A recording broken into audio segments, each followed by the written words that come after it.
Gold, trusted gold buyers. మీరు తాకట్టు పెట్టిన బంగారాన్ని విడిపించి ఈ రోజు ఉన్న మార్కెట్ ధరకు కొనబడను.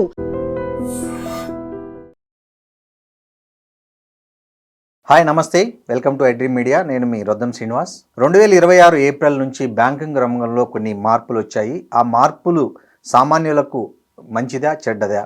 హోమ్ లోన్కు కార్ లోన్ తీసుకున్న వాళ్ళు ఎలాంటి జాగ్రత్తలు తీసుకోవాలి? ముఖ్యంగా UPI transaction, Google pay, PhonePe లాంటి వాటి ద్వారా డబ్బు ట్రాన్సాక్షన్ చేసే వాళ్ళకి కానీ, రెంటల్ ఆదాయాన్ని చూపించే వాళ్ళ కోసం కానీ ఎలాంటి మార్పులు వచ్చాయి, ఏం చేయాలి, ఎక్కడ ఖాతాదారుడు జాగ్రత్త పడాలి అనే విషయాలు మనతో మాట్లాడడానికి ప్రొఫెసర్ డాక్టర్ రవీందర్ రేనా గారు ఉన్నారు. ఆయన విదేశాల్లో కూడా చాలా యూనివర్సిటీల్లో విద్య చెప్పారు. అదేవిధంగా బ్యాంకింగ్ అండ్ ఫైనాన్స్ ఎక్స్పర్ట్ కూడా. నమస్తే రవీందర్ గారు.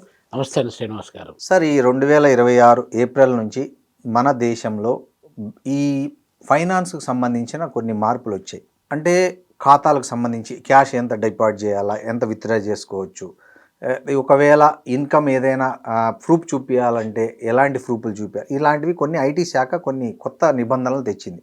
ఏంటి ఆ నిబంధనలు ఏంటి? చూడండి శ్రీనివాస్ గారు, మనకు 1961 ఇన్కమ్ ట్యాక్స్ అనేది ఒక యాక్ట్ ఉంది. 1961 నుండి ఇప్పటివరకు చేంజెస్ రాలేదన్నమాట. ఆ చేంజెస్ అనేది దాదాపు గవర్నమెంట్ ఆఫ్ ఇండియా దాంట్లో మన ఇన్కమ్ ట్యాక్స్ యొక్క రంగంలో మార్పులు తీసుకురావడానికి చాలాసార్లు ప్రయత్నం చేసుకుంటూ వచ్చారు. ఆ ప్రయత్నంలో భాగంగానే మనకు 2025 ఆ యాక్ట్ను అమెండ్ చేశారనమాట. అంటే 1961లో ఉన్నటువంటి యాక్ట్ను 2025కి యాక్ట్ దాన్ని చేంజ్ చేశారు. చేంజ్ చేసినప్పుడు అది ఆ ఇంప్లిమెంటేషన్ అనేది కొత్త యాక్ట్ ఇంప్లిమెంటేషన్ అనేది మనకు ఒక 4 days, దాదాపు April 1, 2026 నుండి అమల్లోకి వచ్చింది. అమల్లోకి వచ్చినప్పుడు దానికి అనుకూలంగా, దానికి అనుసంధానంగా మనకు బ్యాంకింగ్ సిస్టంలో కూడా చేంజెస్ రావడం జరిగిందనమాట. అంటే ఇప్పుడు మనకు సెక్యూరిటీ పరంగా కావచ్చు, సేఫ్టీ పరంగా కావచ్చు, ఈ ప్రజల యొక్క చాలామంది సైబర్ క్రైమ్స్ జరుపుకుంటూ వస్తున్నాయి. పెద్ద మొత్తంలో చాలామంది అకౌంట్ హోల్డర్స్, ఎడ్యుకేటెడ్ పీపుల్ కూడా చాలా నష్టపోతున్నారు. ఇట్లా రకరకాల యాంగిల్స్లో మోసం జరుగుతుంది. ఈ సెక్యూరిటీస్ని దృష్టిలో పెట్టుకొని ఒక సైడు, ఇన్కమ్ ట్యాక్స్ని దృష్టిలో పెట్టుకొని ఇంకో రెండో సైడు, ఈ రెండింటిని దృష్టిలో పెట్టుకొని పెద్ద మొత్తంలో చేంజెస్ అనేది బ్యాంకింగ్ సెక్టర్లో జరిగాయి అన్నమాట. ఆ జరిగింది ఇప్పుడు ఇంప్లిమెంటేషన్లోకి వచ్చారు. జస్ట్ 4 days బ్యాక్ నుండి ఆ ఇంప్లిమెంటేషన్ అది కంటిన్యూ కావడానికి. అంటే ఏం సార్ ప్రధానంగా, అంటే ఎలాంటి ఇప్పుడు సెక్యూరిటీ పరంగా ఏం మార్పులు వచ్చాయి? సెక్యూరిటీ అంటే చూడండి, ఇప్పుడు మనకు ఇంతకుముందు ఓటీపీ అనేది ఉంటుండే. అవును.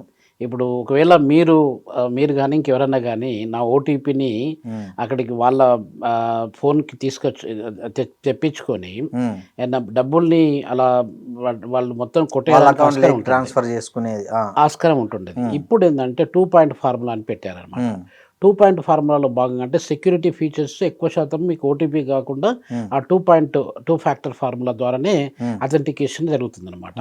అంటే మనకి ఇంతకుముందు ఉన్న సిస్టమ్ ఓటీపీ ఉంటుండేది. ఇప్పుడు కొత్త సిస్టంలో మనకు 2 factor అథెంటికేషన్ అనేది ఉందన్నమాట. ఆ అథెంటికేషన్ అనేది కొంచెం సెక్యూరిటీ పరంగా అంటే కస్టమర్కు నిజమైన కస్టమర్ అయితేనే అది మనము దానికి ఇంప్లిమెంట్ చేయడానికి ఆస్కారం ఉంటుంది. ఒకవేళ దొంగ కస్టమర్, ఇప్పుడు మీకు ఓటీపీ ఉంది అనుకోండి, ఓటీపీ మీరు దొంగిలించి అది చేయడానికి 2 factorలో ఛాన్స్ ఉండదు. అది సెక్యూరిటీ పరంగా చూసినట్టయితే అది అడ్వాంటేజ్ కస్టమర్కి. సో అలా కాకుండా ఇప్పుడు మనకు రకరకాలుగా స్కామ్స్ జరుగుతున్నాయి. అంటే ఇప్పుడు డిజిటల్ స్కామ్స్ కావచ్చు, లేకపోతే ఇప్పుడు మీరు వెళ్తున్నారు, మీ యొక్క కార్డుకు జస్ట్ స్వైప్ అనే కాకుండా మీకు జస్ట్ టచ్ చేస్తే కూడా పేమెంట్ అనేది జరిగిపోతుంది. ఇలాంటివి మనకు చాలా జరుపుకుంటూ వస్తున్నాయి. ఇప్పుడు ఫేస్ ఐడెంటిఫికేషన్ కూడా చూసుకొని రకరకాల ఫేస్, తంబు, వీటన్నింటిని తీసుకొని ఎక్కడ వీలైతే అక్కడ సైబర్ క్రిమినల్స్ పెద్ద మొత్తంలో లూట్ చేయడానికి ప్రయత్నం చేస్తున్నారు. వీటన్నింటిని దృష్టిలో పెట్టుకొని గవర్నమెంట్ ఆఫ్ ఇండియా పీపుల్ యొక్క సెక్యూరిటీ పరంగా ఇట్లాంటి 2 factor ప్రిన్సిపల్ని పెట్టారనమాట. 2 factor అంటే ఎట్లా వస్తుంది సార్? ఇప్పుడు ఓటీపీ వచ్చింది, ఇప్పుడు ఏమొస్తాయి? ఓటీపీ అంటే చూడండి, ఇప్పుడు ఒకవేళ మీకు సంబంధించినటువంటి క్రెడెన్షియల్స్ ఉన్నాయనుకోండి, ఆ క్రెడెన్షియల్స్ని మీకు మాత్రమే తెలిసి ఉంటుంది. ఇప్పుడు ఓటీపీని మన ఫోన్ ద్వారా ఎక్కడికో పోయేకంటే ఇప్పుడు మీకు తెలిసిన వాటిని మాత్రమే యూజ్ చేసుకొని ఆ యొక్క ఫ్యాక్టర్ను మీరు పెట్టినట్టయితేనే ఇప్పుడు ఫేస్ కావచ్చు, అథెంటికేషన్, ఇప్పుడు ఫింగర్ ప్రింట్ కావచ్చు, మీ ఫేస్ రికగ్నిషన్ కావచ్చు, ఇట్లాంటి వాటిని అది పెడితేనే మీకు ఒక్కోసారి ఫేస్తో పాటుగా మీ యొక్క ఫింగర్ను కూడా చేస్తుంది అనమాట. సో ఇట్లాంటి యొక్క 2 factor అథెంటికేషన్ వాళ్ళు ఇంప్లిమెంట్ చేస్తున్నారు. ఇది సెక్యూరిటీ పరంగా. ఇక క్యాష్ ట్రాన్సాక్షన్స్ పరంగా ఇది వీటి పరంగా వచ్చిన మార్పులు ఏంటి? చూడండి, ఇప్పుడు మన క్యాష్ పరంగా చూసినట్టయితే ఇంతకుముందు 50,000 రూపాయల వరకు మనము ఒకవేళ దానికి డిపాజిట్ చేయాలనుకుంటే మనం పాన్ కార్డ్ అనేది కంపల్సరీ మనం ప్రొడ్యూస్ చేయాల్సిన అవసరం ఉంటుంది. ఇప్పుడు 50,000 దాన్ని తీసుకొని 10 లక్షల వరకు, ఆ 10 లక్షలు ఒక 1 ఇయర్ లోపల ఈ ట్రాన్సాక్షన్లో ఇప్పుడు ఇంతకుముందు ఎట్ ఏ టైము ఒక 50,000 ఉండే కంటే ఇప్పుడు 50,000తో పాటుగా పెద్ద మొత్తంలో కూడా ట్రాన్సాక్షన్ జరగడానికి ఆస్కారం ఉంటుంది. అంటే లిమిట్ అనేది అక్కడ క్యాప్ అయిపోతుంది. ఆ క్యాప్ను కొంచెం ఎక్స్టెండ్ చేసి 10 లక్షల వరకు ఒక సంవత్సరంలో ఎవరైనా కస్టమరు దాని ట్రాన్సాక్షన్స్లో ఆయన యూజ్ చేసుకున్నా కూడా అదే మనకు పాన్ కార్డుని ప్రొడ్యూస్ చేస్తే సరిపోతుంది. ఇంతకుముందు 50,000 ఉన్నది ఇప్పుడు 10 లక్షల వరకు పోయింది అనమాట లిమిట్. అది ఆ లిమిట్ అంటే ఒక సంవత్సరంలో ఒక ఖాతాదారుడు అంటే సేవింగ్ అకౌంట్ లో కేవలం 10 లక్షల రూపాయలు మాత్రం డిపాజిట్ చేయాలి. అంతకంటే చేస్తే ఐటీ డిపార్ట్మెంట్ క్యాచ్ చేస్తుంది. దానికి రీజన్ అడుగుతుంది. అలాగే విత్ డ్రాయల్ లిమిట్ ఏంటి సార్? ఇది విత్డ్రాయల్ లిమిట్ ఎట్లా ఉందంటే మనకు ఇప్పుడు శ్రీనివాస్ గారు ఇంతకుముందు 15,000 ఉంటుండేది, 20,000 ఉంటుండేది, 25,000 ఉంటుంది. Depends upon the banks, depends upon me card. అవును, ఏ కార్డు అయితే మామూలు కార్డు, రకరకాల కార్డ్స్ ఉంటాయి, సిల్వర్, డైమండ్, బేసిక్ కార్డ్స్, అట్లా ఆ యొక్క దాన్ని బట్టి ఎంతమంది ఉంటుండేది. ఇప్పుడు కూడా లిమిట్ అనేది మీకు ఒకవేళ మీరు పెద్ద మొత్తంలో ఒక పెద్ద బిజినెస్ మ్యాన్ అనుకోండి, మీకు 1,00,000 రూపాయల వరకు కూడా మీరు క్యాష్ విత్డ్రావల్ కానీ క్యాష్ యొక్క డిపాజిట్ కానీ చేయడానికి ఆస్కారం ఉంటుంది. మామూలు సింపుల్ అకౌంట్ హోల్డర్ అయితే ఉన్నారో 15,000 వరకు, కొంతమందికి 20,000 వరకు మాత్రమే డిపాజిట్ కావచ్చు, విత్డ్రావల్ కావచ్చు చేయడానికి ఆస్కారం ఉంది. అంటే ఇప్పుడు దాంట్లో ఏమవుతుందంటే లిమిట్ క్యాష్ యొక్క ట్రాన్సాక్షన్స్ను వాళ్ళు తగ్గించడానికి ప్రయత్నం చేస్తున్నారు. ఇప్పుడు మీరు ఉదాహరణ తీసుకున్నట్టయితే శ్రీనివాస్ గారు, ప్రపంచంలో మన భారతదేశము 4వ పెద్ద ఆర్థిక వ్యవస్థ, కానీ ఫైనాన్షియల్ ట్రాన్సాక్షన్లో చూసుకున్నట్టయితే ఒక్క సెకండ్కి 6,000 పైన ట్రాన్సాక్షన్ జరుగుతున్నాయి. అది అమెరికాలో జరగట్లేదు, ఒక సెకండ్కి 6,000 యూపీఐ ట్రాన్సాక్షన్ జరుగుతున్నాయంటే ప్రపంచంలో ఏ ఆర్థిక వ్యవస్థలో కూడా అంత పెద్ద మొత్తంలో ట్రాన్సాక్షన్ జరగట్లేదు. అంటే China second largest economy, America first largest economy. అమెరికాలో, చైనాలో జరిగిన ట్రాన్సాక్షన్స్ ఇండియాలో జరుగుతున్నాయి. ఇండియాలో అంత పెద్ద మొత్తంలో జరుగుతున్నప్పుడు మనం చాలా జాగ్రత్తలు తీసుకోవాల్సిన అవసరం కూడా ఉంటుంది అనమాట. ఎందుకంటే డిజిటలైజేషన్ ద్వారా జరుగుతుంది కాబట్టి. ఇప్పుడు గవర్నమెంట్ ఆఫ్ ఇండియా చూడండి, ఇప్పుడు మనకు క్యాష్ ట్రాన్సాక్షన్స్ ఉన్నాయి. క్యాష్ ట్రాన్సాక్షన్ను ఒక క్యాష్ తీసుకోవడము, ఆ క్యాష్ను డిపాజిట్ చేయడము, సెక్యూర్డ్ ప్లేస్లో పెట్టడము, అది కౌంట్ చేయడానికి మెషిన్స్ కానీ హ్యూమన్ బీయింగ్స్ని యూజ్ చేయడము, ఇదంతా చాలా కాస్ట్లీ ఎక్సర్సైజ్. ఆ కాస్ట్ను తగ్గించుకోవడానికి శ్రీనివాస్ గారు డిజిటల్ పేమెంట్స్ని ఎక్కువగా ఎంకరేజ్ చేస్తున్నారు. ఆ డిజిటల్ పేమెంట్లో భాగంగానే ఇప్పుడు రూరల్ ఇండియాకి వెళ్ళండి, చేపలు అమ్ముకునేవాడు కావచ్చు, లేకపోతే బ్రెడ్ అమ్ముకునేవాడు కావచ్చు, కూరగాయలు అమ్ముకునేవాడు కావచ్చు, గంగిరెద్దుల వాడు కూడా ఈ రోజులలో క్యూఆర్ కోడ్ని పెట్టుకొని మనకు ముందుకు వస్తున్నాడు పేమెంట్ కొరకు. అట్లాంటి ట్రాన్సాక్షన్ జరిగినప్పుడు ఏమవుతుందంటే రిస్క్ తక్కువ అయిపోతుంది, ట్రాన్స్పరెన్సీ, అకౌంటబిలిటీ కూడా ఇంక్రీజ్ అయిపోతుంది. సో ఇట్లాంటి సందర్భంలో ఇట్లాంటి వాటిని మనము దృష్టిలో పెట్టుకొని గవర్నమెంట్ ఆఫ్ ఇండియా డిజిటల్ ట్రాన్సాక్షన్స్కి ఎక్కువ ఎంకరేజ్ చేస్తుంది అనమాట. సార్, ఈ ఓవరాల్ మార్పుల్లో ఒక సామాన్య ఖాతాదారుడికి వచ్చే ప్రయోజనాలు ఏంటి మామూలు వ్యక్తులకి? ఇప్పుడు ఒకటి ఏంటంటే శ్రీనివాస్ గారు, మనకింతకుముందు మినిమము 16-18 ఇయర్స్ ఉన్న వాళ్ళు మాత్రమే వాళ్ళు అకౌంట్ వాళ్ళని ఆపరేట్ చేసుకోవడానికి మనకు అవకాశం ఉంటుండే. ఇప్పుడు 10 సంవత్సరాల పిల్లలు కూడా వాళ్ళు మైనర్స్ లెక్క. మనకు మామూలుగా లీగల్లో చూసుకున్నట్టయితే, లీగాలిటీలో చూసుకున్నట్టయితే మినిమం 18 ఏళ్ళు పైన పడిన వాళ్ళు మేజర్స్ కిందకి వస్తారు, 18 ఏళ్ళ కంటే చిన్న వాళ్ళు మైనర్స్ కిందకి వస్తారు. వాళ్ళ పేరెంట్స్, గార్డియన్స్ వాళ్ళ అకౌంట్స్ ఓపెన్ చేయడము, లేకపోతే వాళ్ళ తరపున సంతకాలు పెట్టడం జరుగుతుంది. ఇప్పుడు కొన్ని ట్రాన్సాక్షన్స్ ఇప్పుడు 10 ఏళ్ళ పిల్లలు కూడా వాళ్ళు ఒకసారి వాళ్ళకి అకౌంట్ మనం ఓపెన్ చేసి ఇచ్చినట్టయితే వాళ్ళ ట్రాన్సాక్షన్స్ కూడా చేసుకోవచ్చు అనమాట. లిమిటెడ్ ట్రాన్సాక్షన్స్, కొన్ని లిమిట్స్ ఉంటాయి. అంటే మామూలు అడాల్ట్స్ లాగా కాకుండా లిమిట్స్ ఉంటాయి. అదొక పాయింట్. అంటే ఇప్పుడు మనకు ఈవెన్ మైనర్స్ కూడా మనం ఎంకరేజ్ చేస్తున్నాం. ఎందుకంటే మైనర్స్ కూడా ఇప్పుడు డబ్బులు ఒక 2,000 రూపాయలు, 3,000 రూపాయలు మైనర్ అకౌంట్లో వేసినట్టయితే ఇప్పుడు చిన్న ఐస్ క్రీమ్ కొనుక్కోవాలనుకున్నాను అనుకోండి, ఇంకేదైనా కొనుక్కున్నట్టయితే వాళ్ళు ఆపరేట్ చేసుకోవడానికి అదొక పాయింట్. రెండో పాయింట్ ఏంటంటే మనకు శ్రీనివాస్ గారు, ఇప్పుడు ట్రాన్సాక్షన్స్, ఓవరాల్ ట్రాన్సాక్షన్ చూసినట్టయితే ఇప్పుడు మీరున్నారు, మీ భార్య ఉన్నది అనుకోండి, మీరు నామినీగా ఎవరిని పెట్టచ్చు? మీ భార్యను పెడతారు. మీ భార్యను పెట్టి మీ దగ్గర మేజర్ పిల్లలు కూడా ఉన్నారు అనుకోండి, మీ పాప ఉన్నది, మీ బాబు ఉన్నారు. అలాంటప్పుడు వాళ్ళిద్దరిని కానీ ఇంకా మీ ఫాదర్ను కూడా, మీ ఫాదర్ను, మీ మదర్ను కూడా మీరు ఇంక్లూడ్ చేయడానికి ఆస్కారం ఉంటుంది అనమాట. అంటే అప్ టు 4 మెంబర్స్ని మనము నామినేట్ చేసుకోవచ్చు అనమాట. దేనికి నామినేట్ చేయొచ్చు? మీరు ఒక అకౌంట్ కొత్తగా ఓపెన్ చేసినప్పుడు అంతకుముందు పాత సిస్టంలో ఒకరిని మాత్రమే పెట్టేది, ఇప్పుడు నలుగురిని కూడా పెట్టచ్చు అనమాట. లాకర్స్ ఉన్నాయి. ఇప్పుడు మీ దగ్గర గోల్డ్లు కానీ ఇంకేదన్నా ఇంపార్టెంట్ డాక్యుమెంట్స్ కానీ మీరు బ్యాంక్లో పెట్టుకున్నారు, లాకర్లో పెట్టుకున్నారు. దానికి మీరు అప్ టు 4 మెంబర్స్ వరకు కూడా మీరు ఇంక్లూడ్ చేసుకోవచ్చు. అంటే లీగల్ హెయిర్స్ అనేది ఒకరికి రిస్ట్రిక్షన్ కాకుండా ఇప్పుడు ఎక్కువ మందికి ఎక్స్పాండ్ చేశారనమాట. సో అది ఈ మధ్యన జరిగినటువంటి డెవలప్మెంట్స్. అదొకటే కాకుండా ఇంకొకటి శ్రీనివాస్ గారు, మనకు ఇప్పుడు సేవింగ్ బ్యాంక్ డిపాజిట్ అకౌంట్ ఉంటుంది. అంటే సామాన్యుడు, అది స్టూడెంట్ కావచ్చు, లేకపోతే సామాన్యుడు కావచ్చు, చోటమోట బిజినెస్ చేసే వాళ్ళు కావచ్చు, చోటమోట ఉద్యోగులు కావచ్చు, ఇలాంటి వాళ్ళు హౌస్ వైఫ్స్ కూడా కావచ్చు, ఇలాంటి వాళ్ళు ఆ అకౌంట్ ఓపెన్ చేసినప్పుడు ఏమవుతుందంటే ఇంతకుముందు చాలా రెస్ట్రిక్షన్స్ ఉంటుండేది. ఆ రెస్ట్రిక్షన్తో పాటుగా బ్యాంకు వాళ్ళు పర్ ఇయరో పర్ క్వార్టరో మీ దగ్గర ఛార్జెస్ కలెక్ట్ చేస్తుండేది. ఇప్పుడు ఎట్లాంటి ఛార్జెస్ లేకుండా మీకు ఫ్రీ సర్వీసెస్, అది డిజిటల్ పేమెంట్స్ అయినట్టయితే మీకు ఏం పే చేయనక్కర్లేదు. అది కాకుండా మీకు ఒక 25 లీవ్స్ చెక్ బుక్ను కూడా మీకు ఫ్రీగానే ఇస్తారనమాట.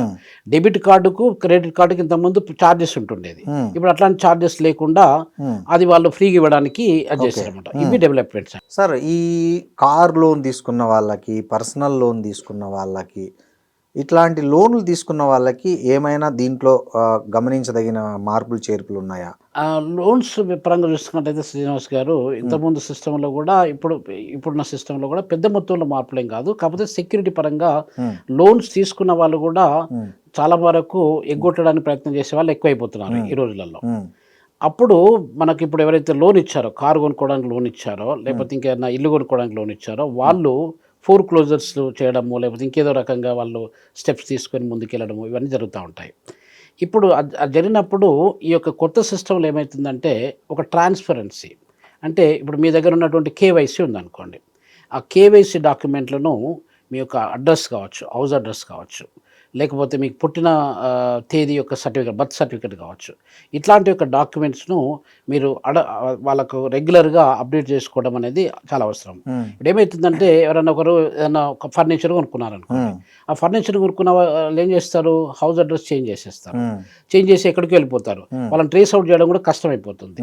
సో ఇట్లాంటి కొన్ని జాగ్రత్తలు, అంటే ఆధార్ కార్డు, పాన్ కార్డుతో పాటుగా మన కేవైసీని టైం టు టైము వాళ్ళ అడ్రస్ ప్రూఫ్ కావచ్చు, ఒకవేళ వాళ్ళు ఎంప్లాయీస్ ఉన్నట్టయితే ఎంప్లాయీ యొక్క మన అథెంటికేషన్, అంటే ఇక్కడ పనిచేస్తున్నారు వాళ్ళని చెప్పి వాళ్ళకి సంబంధించినటువంటి డాక్యుమెంట్స్ను సబ్మిట్ చేయాల్సిన అవసరం ఎంతైనా ఉందన్నమాట. అది ఆ యొక్క చేంజ్, అంటే వాళ్ళకు అది కస్టమర్కు సెక్యూరిటీతో పాటుగా ఎక్కువగా, అంటే సర్వీస్ ప్రొవైడర్ ఏదైతే ఉంటుందో, బ్యాంక్ కావచ్చు లేకపోతే లోన్ ఇచ్చిన వాళ్ళు కావచ్చు, వాళ్ళకు కూడా సెక్యూరిటీ ఇవ్వడానికి అంటే ఈ కేవైసీ అనేది మ్యాండేటరీ చేశారనమాట. ఇంతకుముందు కూడా ఉంటుండేది, కాకపోతే ఇప్పుడు కంపల్సరీ. ఇంకొకటి కూడా గుర్తుపెట్టుకోవాల్సిన అవసరం ఏంటంటే, మనం మంత్లీ క్రెడిట్ రిపోర్ట్ అనేది సబ్మిట్ చేస్తున్నది. ఇప్పుడు వీక్లీ, ఎవ్రీ వీక్ మీ క్రెడిట్ రిపోర్ట్ అనేది సబ్మిట్ కావాలన్నమాట. అంటే ఆటోమేటిక్గా ఇప్పుడు సామాన్యుడికు క్రెడిట్ అంటే ఏం తెలియదు, రిపోర్ట్ అంటే ఏం తెలియదు. అలాంటప్పుడు మీ యొక్క ట్రాన్సాక్షన్స్ ఎట్లా అవుతున్నాయి, మీరు రోజుకు 4 ట్రాన్సాక్షన్ చేస్తున్నారా, 10 చేస్తున్నారా, 5 చేస్తున్నారా, 1 చేస్తున్నారా, ఎన్ని చేసినా కూడా క్రెడిట్ రిపోర్ట్ అనేది ఆటోమేటిక్గా జనరేట్ అయిపోతుంది మీ అకౌంట్ మీద. అది ఎవ్రీ వీక్లీ జనరేట్ అయిపోతుంది అనమాట. ఆ వీక్లీ అప్డేట్ వల్ల అసలు ఏం జరుగుతుంది, పర్టికులర్ కస్టమర్కి సంబంధించి ఏం జరుగుతుంది, ఒకవేళ ఏదన్నా మనకు అక్కడ రెడ్ ఫ్లాగ్ రైజ్ అయిందనుకోండి, ఆ రెడ్ ఫ్లాగ్ను మనం ఏ రకంగా కంట్రోల్ చేసుకోవచ్చు అనే ఉద్దేశంతో ఈ చేంజెస్ చేసుకుంటూ వచ్చారు. ఓకే, అయితే మన అకౌంట్ రెడ్ జోన్ లేకపోతుందా లేదా అనేది మనకు తెలిసిపోతుంది. డిఫరెంట్ జోన్స్ క్రియేట్ చేస్తారండి. మామూలుగా మనకు సిగ్నల్ ఎట్లయితే ట్రాఫిక్ సిగ్నల్ ఉంటుందో, యూపీఐ అంటే ఫోన్పే, గూగుల్ పే, పేటిఎం, ఇట్లాంటి ట్రాన్సాక్షన్స్ మీద ఏంటి అసలు, దాంట్లో ఎలాంటి జాగ్రత్తలు ఉండాలంటారు? అంటే ఇంత ఎటబడితే అటు చేయడానికి లేదని అంటున్నారు. ఆ అమౌంట్ ఇప్పుడు సపోజ్ నేను మీకు ఒక 50,000 ఇచ్చారనుకో, దానికి అది ఐటీ వాళ్ళు అడిగినారనుకో, మీరు ఒక ప్రూఫ్ చూపించాలి అంటున్నారు. సో ఏం ప్రూఫ్ చూపించాల్సి ఉంటుంది? ఇప్పుడు మీరు చేయబదులు అడిగింటారు, నేను వేసింటా, మళ్ళీ మీరు నాకు క్యాష్ ఇవ్వకూడదు అంటున్నారు. మళ్ళీ నాకు త్రూ ఏదైతే ఏ ఫామ్లో ఇచ్చానో ఆ ఫామ్లోనే రిటర్న్ చేయాలంటున్నారు. ఈవెన్ రెంటల్ కూడా, రెంటల్ అడ్వాన్స్ అనుకోండి, సపోజ్ ఇల్లు ఖాళీ చేసి వెళ్ళిపోతున్నప్పుడు ఆ టెనెంట్ ఎవరైతే అద్దెకి తీసుకున్న వ్యక్తి ఉన్నాడో అతను ఇచ్చిన డిపాజిట్ ఏదైతే ఉందో దాన్ని ఓనరు మళ్ళీ అతను యూపై చేసింటాడు టెనెంట్, ఓనర్ మళ్ళీ క్యాష్ రూపంలో ఇవ్వకూడదు, ఆర్ ఏదైనా బకాయి ఉంటే క్యాష్ రూపంలో కూడా తీసుకోకూడదు, తీసుకున్నా కూడా దానికి లెక్క చెప్పాలి అని అంటున్నారు. ఈ మార్పులంతా కొంచెం గందరగోళంగా అనిపించట్లేదు. చూడండి శ్రీనివాస్ గారు, ఇప్పుడు మన ఫైనాన్షియల్ సిస్టమ్ భారతదేశంలో ఎలా ఉందో ఆ ఫైనాన్షియల్ సిస్టమ్ అంతా కూడా కాంప్లికేటెడ్ సిస్టమ్. ఇప్పటికి కూడా ఎక్కువ మొత్తంలో జనాలు క్యాష్ ట్రాన్సాక్షన్ మీద డిపెండ్ అయిన వాళ్ళు ఉన్నారు. క్యాష్ ట్రాన్సాక్షన్లో అక్కడ పాయింట్ ఎక్కడ వస్తుందంటే బ్లాక్ మనీ అనేది ఎక్కువ మొత్తంలో జనరేట్ కావడానికి ఆస్కారం ఉంది. ఇప్పుడు రియల్ ఎస్టేట్ బిజినెస్లో ఎవరైనా ఫ్లాట్ కొనుక్కున్నారు అనుకోండి, ఒక ప్లాట్ కొనుక్కున్నారు అనుకోండి, దాంట్లో బ్లాక్ మనీ ద్వారా మీ కంట్రోల్ అనేది లేకుండా అయిపోతుంది. ఎవరెవరు ఎంత ఇస్తున్నారో ఆ డబ్బులు ఎక్కడ నుండి వచ్చినది ఎవరికి అసలు లెక్క లేకుండా అయిపోతుంది. వాటన్నింటినీ కంట్రోల్ చేయడానికి వరకు ట్రాన్సాక్షన్స్ అనేది ఆన్లైన్లో జరగాలి. ఒకవేళ మీకు క్యాష్ ఎక్కడ వచ్చిందని తెలిసిపోతుంది, అది ఎవరెవరికి ఎంత ఇచ్చారు, ఎప్పుడు ఇచ్చారు, ఏ సెకండ్లో ఇచ్చారు, ఏ టైంలో ఇచ్చారని తెలిసిపోతుంది. సో దాంట్లో భాగంగా ఇప్పుడు సపోజ్ మీరు చెప్పినట్టుగా మీరు 50,000 రూపాయలు నాకు ఇచ్చారనుకోండి, అదే 50,000 రూపాయలు నేను క్యాష్ ఇస్తాను అని చెప్పి అనేకంటే మనకు ప్రూఫ్ ఏంది? నేను క్యాష్ ఇచ్చినట్టుగా మీకు ప్రూఫ్ అయితే ఉండాలి కదా. నేను ఇచ్చాను, ఒక ప్రామిసరీ నోటు రాసుకున్నాము, లేకపోతే ఏదో రిసీట్ రాసుకున్నాము, ఇవన్నీ కాదు. ఈ రిసీట్లను ఎక్కడ ప్రూఫ్ చేస్తాం, ఎలా ప్రూఫ్ చేస్తాము? దొంగ రిసీట్లు కూడా క్రియేట్ చేస్తున్నారు మనం. ఇప్పుడు అలా కాకుండా మీరు బ్యాంకు నుండి నాకు ఇచ్చారు 50,000, మీకు 50,000 నేను బ్యాక్ ఇచ్చాను, అది క్లియర్గా మీరు అబద్ధం చెప్పాల్సిన అవసరం లేదు. చెప్పినా కూడా అక్కడ ఏం మనకు ఎవిడెన్స్ కనిపిస్తుంది, నేను కూడా అబద్ధం చెప్పాల్సిన అవసరం లేదు. ఇది ఓపెన్గా అకౌంటబిలిటీ మనకు అక్కడ సిస్టంలో రికార్డ్ అయిపోతుంది కాబట్టి మనం దాచిపెట్టడానికి ఆస్కారం లేదనమాట. సో ఇది చాలా ఇంపార్టెంట్ విషయం. అందుగురించే ఇప్పుడు మనకు ప్రపంచంలో అన్ని దేశాలు ఎక్కువ మొత్తంలో ఈ యొక్క ఆన్లైన్ ట్రాన్సాక్షన్ డిజిటల్ మనీకి ఎక్కువ ఇంపార్టెన్స్ ఇస్తున్నాయి. ఎందుకంటే అది తక్కువగా కాస్ట్ మనకు చేస్తుంది కాబట్టి. అది భారతదేశంలో ఇప్పుడు మనకు బ్లాక్ మనీ ఉందనుకోండి, ఆ బ్లాక్ మనీ 500 రూపాయల నోట్లు చాలా పెద్ద మొత్తంలో బ్లాక్ మనీ ప్రింట్ చేస్తారు. అవన్నిటిని ఎట్లా కంట్రోల్ చేస్తారు? మీరు ఈ యొక్క డిజిటల్ ట్రాన్సాక్షన్ ద్వారా చేసినట్టయితే మీరు కంట్రోల్ అయిపోతుంది. డిమానిటైజేషన్ చేశారు మన మోడీ గారు. డిమానిటైజ్ చేసినప్పుడు ఏం జరిగింది? ఈ బ్లాక్ మనీని కంట్రోల్ చేయడానికి వరకు చేశారు. సో అలానే మనకి ఇప్పుడు ఏమవుతుందంటే సామాన్యుడు ఎవరు చేసిన డిజిటల్ ట్రాన్సాక్షన్స్ పెంచడం వల్ల ఇట్లాంటివి వీటిని కంట్రోల్ చేయడానికి ఈ మార్పుల్లో ప్రధానంగా అంటే చెప్పుకోవాల్సింది ఏంటంటే, ఒకవేళ మీ అకౌంట్ నుంచి ఈ మార్పుల తర్వాత మీ అకౌంట్ నుంచి ఏదైనా డబ్బు సైబర్ మోసానికి గురైతే దానిని బ్యాంకుకే రెస్పాన్సిబిలిటీ చేశారు. ఇది కస్టమర్కి చాలా ఉపయోగపడుతుంది అంటారు, అంతే కదా? అదే కదండి. ఇప్పుడు సపోజ్ నాకు తెలియకుండా నా అకౌంట్లో ₹1,00,000 సైబర్ ఫ్రాడ్ జరిగింది, అప్పుడు నేను ఆందోళన పడాల్సిన దానికి జవాబుదారీని ఇప్పుడు బ్యాంక్ నా నష్టాన్ని కట్టియాలి. అవును. ఇంతకుముందు ఒకవేళ మీ ఫిక్స్డ్ డిపాజిట్ ఉన్నాయనుకోండి, మీ దగ్గర మీ అకౌంట్లో ఒక దాదాపు 8-10 లక్షలు ఉన్నాయనుకోండి, ఒకవేళ ఏమైనా ఫ్రాడ్ జరిగి అయినట్టయితే బ్యాంక్ రెస్పాన్సిబిలిటీ లేకుంటుండే. అవును. ఇప్పుడు అలాంటప్పుడు చాలామంది ఏం చేశారంటే, చాలామంది ప్రజలు బ్యాంకుల నుండి డబ్బులు తీసుకొని ఈ ప్లాట్ల మీద ఇన్వెస్ట్ చేయడము, ఇల్లులు కొనుక్కోవడము, ఫిక్స్డ్ అసెట్స్ చేయడము, బంగారం కొనుక్కోవడం, ఇట్లా చేయడం జరిగిందనమాట. ఇలా చేయడం వల్ల ఏమైందంటే వాటి ప్రైసెస్ విపరీతంగా పెట్టుకుంటూ వచ్చాయి.